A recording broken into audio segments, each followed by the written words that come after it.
So it's pretty clear the GOP presidential race is getting pretty fractious. This guy will say anything. Nasty guy. Now I know why he doesn't have one endorsement from any of his colleagues. I don't know how he knows what I said on Univision because he doesn't speak Spanish. And second of all, the other point that I would make... Marco, si quieres, díselo ahora mismo, díselo ahora. En español, si quieres. But could a divided GOP cause a brokered national convention in July? At the very least, it's a possibility that's being increasingly considered. To understand what that even means, here's a refresher on how the primary process works. As candidates win primaries and caucuses, they receive a certain share of, or all of the delegates in those states.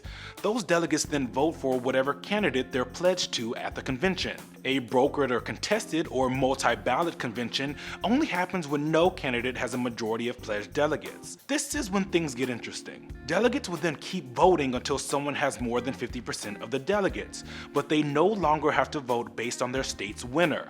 Basically, it becomes a free-for-all. A brokered convention could even produce a nominee who, until then, hadn't been a candidate. The problem with brokered conventions is they're pretty chaotic.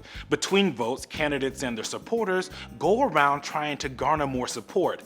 In an age where politics is already part entertainment, this spectacle might not look that great for the GOP. The last time the GOP had a brokered convention was in 1948, which gave them New York Governor Thomas Dewey, who went on to lose the general election. Since then, due in large part to the primary and caucus system, the national convention has been mostly ceremonial, a time for the nominee to lay out a vision or maybe a vice presidential pick to give one of their first big speeches. But as the GOP continues to struggle to coalesce around one candidate, the possibility of a convention fight could become a reality.